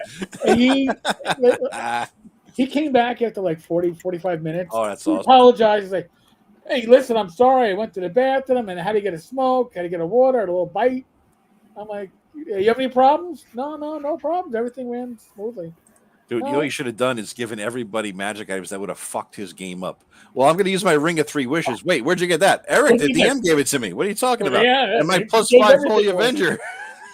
Well, I can actually say that for about 40, 45 minutes, I ran something at Gen Con for TSR. That's awesome. Would that make me a TSR employee? That means you're a shill for TSR, Eric. I was a shill. I was certainly shilling. But it was that part stuck out. I was like, wow. Mm-hmm. I actually got to do that. That was fun. That's pretty cool, dude. That is pretty cool. I want to get there one day just because it's on the list. You know what I mean? It's on the fucking list. So you got to do it once in your life. I know it won't be as great. I've been to Origins, and oh my God, that's smaller, and still the crowds were something else. Yeah. I can't imagine. I mean, I would need to get down. I would have to get a hotel room. Otherwise, close. I'm not going to Uber a mile every day. I want to be able to North Texas, right? I got to go take a crap. I'm going to go to my room because it's one elevator right away, something like that. I want that level of closeness to it. I don't want to be a mile from everything or something like that. So I don't know, but we'll figure it out. I'll figure it out at some point. North Texas is my goal in the next 5 years, or within 5. How about next year, man? Come on. We'll see, Joe. You just did a good Kickstarter. You're making millions of dollars. Let's fucking cough up some of those fucking big bucks you pulled in. I'm not making millions of dollars, but it's looking more likely. Yeah, there you go. So Terry's like, I attended Gen Con from 86 to 95. It was still in Milwaukee then. So now here's another part of this wonderful story. So we get there and we get a taxi to our hotel, which is 2 miles from the venue. and I don't remember what they charged us, but it was expensive. But we figured out it's a whole. You get into your hotel. We don't know how Milwaukee is, so we call for a cab to take us to uh, the convention because we got there the day before. So the next day we call for a cab to drive us down. Very chatty guy, very nice, and he's like, oh, "So how'd you guys get to the hotel? We took a cab. What do you charge you?" We tell him. He goes, "You got overcharged." We're like, "Well, you didn't know." He goes, "Yeah, I'm just telling you, you got overcharged." So he drives us to Mecca, the convention place. Yeah. We go to pay him. He goes, "I'm not taking your money." Well, Wow. we're taking your money. He goes, "You boys got screwed." Damn. So he goes, "Here, you know what? I'll take your money. Call me for your ride back." Okay, call me for your ride back. He goes, "I'll probably be home, but I'll come out, and then you can pay me." I was like, "Holy shit!" So, like, this is Milwaukee. We're walking to the venue. There's a homeless guy picking through the garbage. "Good morning, gentlemen. How are you?" This was not New York City. Yeah, no shit. People, It would have jerked people, off on you in New York City. yeah, like Saturday morning. Saturday morning, we're at a street light waiting to cross. There's not one fucking car on the street at like 8 o'clock in the morning in downtown Milwaukee at the time, and we're like, people are waiting to cross at the. Why aren't people just walking? Because New York City, if there's no you go. traffic coming, it's free to go. Don't worry about what color. But they're also free to hit you too, so it's but it's a risk. It's like old school D&D. You got to take your chances. Yeah, we were like, this is like, this isn't a big. This can't be a city. I mean, the only cities we knew were New York, and everybody was an asshole in New York. Yeah. And everybody was very nice in Milwaukee. It was a very different experience. I just looked it up here. First of all, Google is now scary because the first answer, I just typed in Gen Con attendance and I got an AI answer. Very first thing. Fuck you, yep. AI. But anyway, it was 70,000 people last year, apparently. 70,000 fucking people. I got rid of AI. Did they get rid of you, though, Rob? No. I can now search Google without AI. How? What do you do? Is there a fucking thing to set or something? Yeah. They won't tell you. They won't tell you how to do it, huh? Fuck you, Google, with your AI bullshit. There's a lot of news organizations. Ask Google's AI, how do I search Google? How to turn off AI. Yeah. There you go. There, it should tell. I cannot do that, Dave. That would be suicide, Dave. Watch out for the airlock, Dave. God. I don't like it. I don't like AI. I don't like anything about it, but I know it's inevitable. I know it's not true AI. It's generative AI, but blah, blah, blah. But it's eventually going to be inevitable. Everything we feared. I mean, they got fucking AI fucking robots with rocket launchers or some bullshit the cops are using now, or guns on them or something. What the hell? This is truly right out of the goddamn Terminator movie. It's a scary world we live in, man. It's a scary world. AI will determine whether or not World War III happens. That's what I predict. Here's a question. If you go back in time, I'm just thinking to myself, I'd love to go back to 1985. But if you guys could go back in time, imagine this. You impart your current brain and knowledge and mind and experiences, blah, blah, blah, into a body of a person living in a certain time and place. So you'd have their memories and experiences, so you'd fit in, you speak the language. You'd have all of your memories and experiences so that you'd have everything you know now. And you'd be fused with that being in a different time and place. One place, where and when would it be? Honestly, none. None? You would never go back in time anywhere. What, for a day or or to relive it? Well, a year, well, as long as you want. Then you come back here. All right, man. Experience a year in a life somewhere. No. No, I'm happily married. Actually, I just don't think I could deal with that. Say Rach went with you then. Oh, now it becomes quasi tempting. Yeah. All right. Where would it be if Rach goes with you? You guys pair up. You and her drop into a body, two different bodies of two different people in somewhere. Here, Joe. I'm gonna put it to you this way. All right. How addicted are we to this shit right now? Yeah. I'm not really that addicted. You're not addicted to it, Not really, dude. I gotta turn my fucking text messages to silent. That was Matt today, dude. He was on a roll. All off. I'm saying is, you formed a new text group. It was bad. And I realized shortly thereafter, that was yesterday, I went, holy shit, man, my watch keeps vibrating. My ass. Dude, you stick up your ass and have some fun. I'm walking the dog in the park with Rach, and she's like, what's going is there something going on? Is there like a news event? I go, no, it's Joe started a new fucking text group. Well, the problem is I that haven't silenced it yet because I go, hold the fucking dog. I got to go in here and remember how to silence a text group. Here's the problem: is that we had from my Bronze Age game, we had a text group. Me, you, Tim, Matt, Rob, we're all in this group, right? And Greg, and so we're all in this group, and it was a Bronze Age group, and then I started the 2E group, and so we had a couple more people in there, and then I was busting Matt's chops in the 2E group that you created or that you named, whatever it was. Joe's 2E about a book, and I was trolling Matt, and then I realized, fuck, Matt isn't in this group. I can't even take the satisfaction of making fun of Matt in this group because he's not in this group. Then I'm like, we got to just invite Matt to this group. So I reach out to him. I say, Matt, we got 2 groups. One of them you're not in. Everybody else is in that you're in the group with is in the other one. Why don't you join that? And he goes, yeah, all right. So I dropped him in, and all of a sudden it just fucking blew up. I don't know, adding Matt's energy to it or something.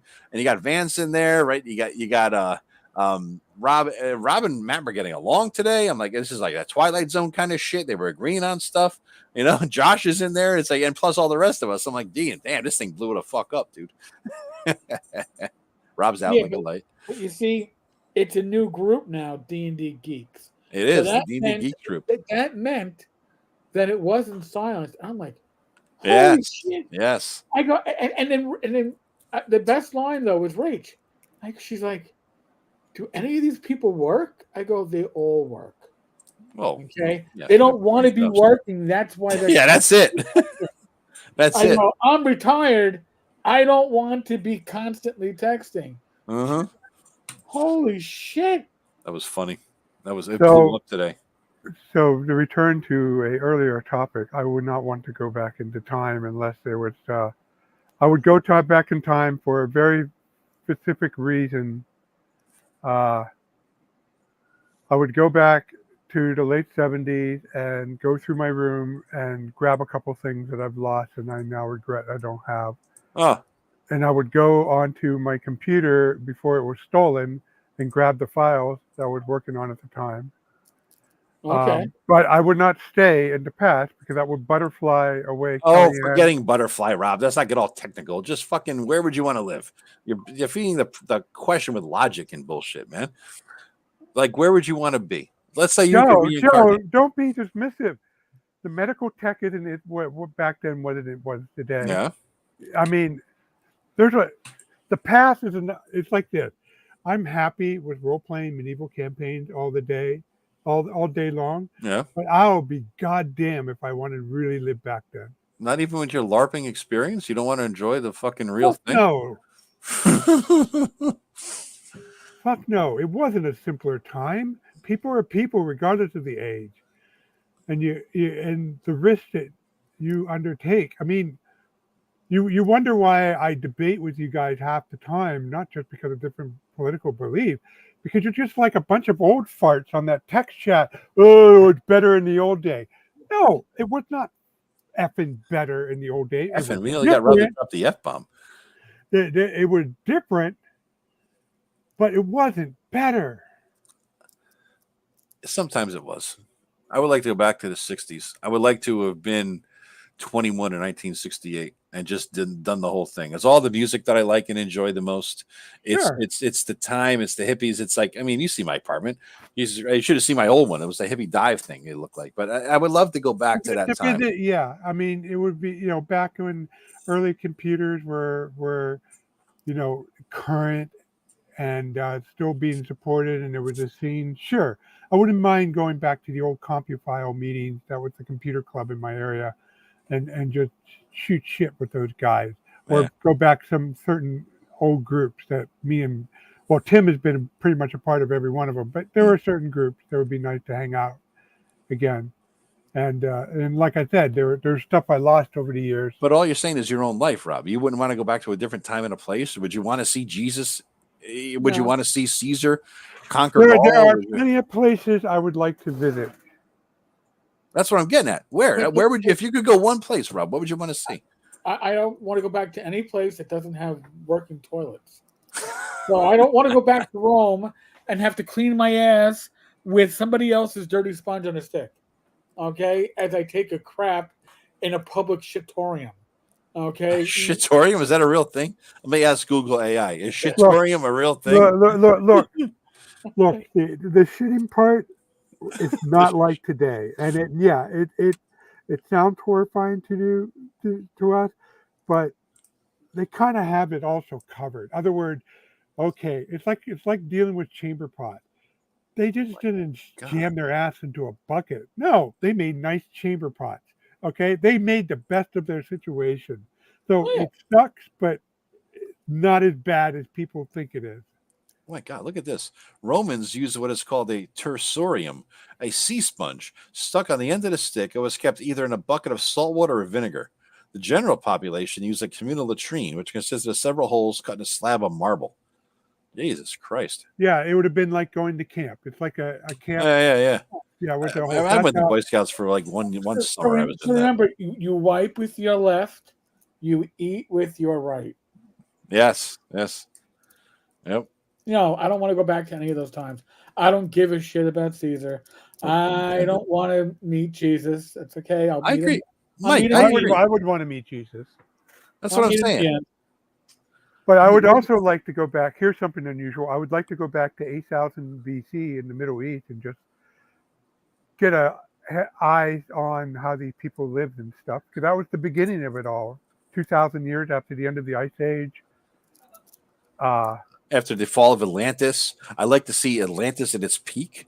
I like to see all the fucking UFO commerce that they had going on back then. I like to see what Atlantis built, the fucking Great Sphinx and the pyramids in Egypt. And I would go back there just to watch your face get crushed. I'd like to go back and prove that they didn't land on a fucking moon and bring the evidence back to Rob that he would actually believe. I go back to all that shit. Yeah, that'd be fucking awesome, man. So Fugly, you're right. And by the way, pass me. I don't have a sponge at my spot. Can you pass me yours when you're done? I don't think they did that. Oh, John Miller, I know the history got it all wrong. The winners and the retards write the history books, John Miller. That's what it is. They got it all wrong. Go back to Atlantis. I would love to see what it was and bring some of that technology forward in time. That'd be fucking fantastic. We could dream. Dream. Speaking of dreaming, Kellyanne says I get kudos for not wanting to butterfly her away. There you go. Butterfly her away. Here you go, bringing science and bullshit into a fantasy, Rob. She wouldn't be butterflied away because unless I go prior to when she was born, and I don't. All the time periods in my personal life I want to visit post-date her birth, but. Jesus if Christ. I were to actually live back, 25? What the fuck you doing there, Rob? Holy shit, man. What? Never ask a woman's age. I know. Mr. Gunn, there was an Atlantis. What the hell are you talking about? That all caps bullshit. There was absolutely an Atlantis. I got books to prove it right behind me. You just can't see. I got my Riffs Atlantis book. It tells me everything. I got the Atlantis books. I got the Atlantis web pages. It was a real thing. We did Holy land shit.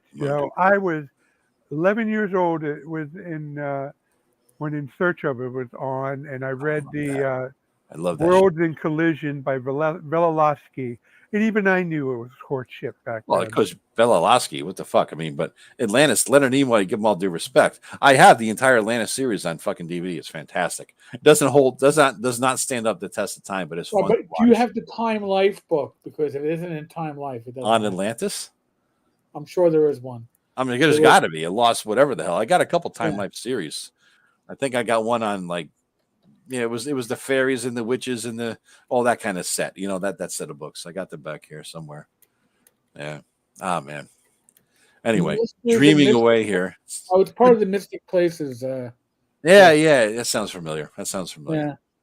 Atlantis to the Great Pyramid, A through G. Yeah, Cal, what you watched was not the moon landing. What you watched was the stage nonsense that they call it the moon landing. All right, that's all. We're not. All right. So on that note, folks, thank you so much for joining us. Joe has found a perfect spot for me to say, "I'm so glad we've had this time together." Just to have a laugh or sing a song. I'm not Carol Burnett, but I can play one on TV. Yeah, we're not going to go into We can Joe's do the Hobbit drinking song. There was an end to Mary Odin beneath Benno Grey Hill. How does that go, Rob? Wait a minute. We're not going to go to work. How does that go, Rob? Say it again. Go ahead. Say it again. No, you spoiled it, Joe. I ruined the moment. You want to make a spectacle of me. It's no longer spontaneous. I don't need to make a spectacle. We're not going to go to work today because the Lord of the Lash has made us stay. We're going to work all day, all day, all day. There you go. Without Return of the King. Right, left, right. Land on the moon. Ancient books on lands written by idiots. No. Geniuses and dreamers. Yes, I do smoke cannabis, not heavily, but sometimes. Beethoven's Beethoven's Ninth Symphony. What are you talking about, Mike? And Mike's being cultured. Oh, he's talking about. Here you go. I'll give you guys one, but I'm not going to. All that's gold does not glitter. Not all those who wander are lost. The old that is strong does not wither. The deep roots are not reached from the frost. And from the ashes a fire shall be woken. A light from the shadows shall spring. Renewed shall be blade once broken. The crownless shall be king again. On that note. All right. On that note, thank you for spending your evening with us at a very special Random Party Generator, RPG Live, the one, the only. You don't get this quality anywhere else, folks. Is that what we call it? Quality? Listen, where quality is, job none. That's where quality goes to die. Oh God! Just as a quick side note, apparently Jimmy Dore is no longer the pothead comedian. He gave up pot about 9 months ago. I didn't know he did it.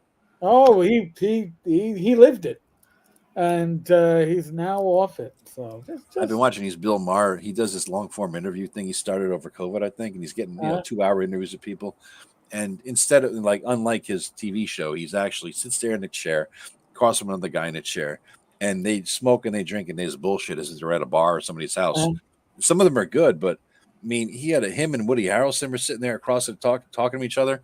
Dude, they were so fucking obliterated. Woody Harrelson was like a zombie. He was like, somebody hit him in the head with a brick 58 times. I mean, holy shit, and Bill Martin, and they both lose their train of thought. I'm like, he's a good interviewer, but he gets so fucking wasted. He can't keep up with where the hell his questions were. He doesn't remember his questions.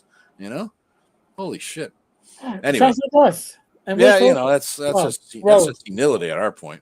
Yes. Getting old, better than not getting old. So, yes. Folks, thank you for joining us. Our next Random Party Generator is in not 2 weeks, but 3 weeks. Yeah, we got that skip, right? We got a skip, and then in 2 weeks we're going to be doing the North Texas whiskey tasting live stream on Friday. Okay, so the next Random Party we're skipping?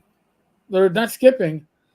The Random Party is the 2nd and 4th. There's a 5th Friday coming up. There's 31st. No live. Yeah. And then it's would have been Glenn, but Glenn's moving to Thursday. So it's going to be, the next is in 3 weeks. 14th, basically, the 14th of June. Yeah, the 14th.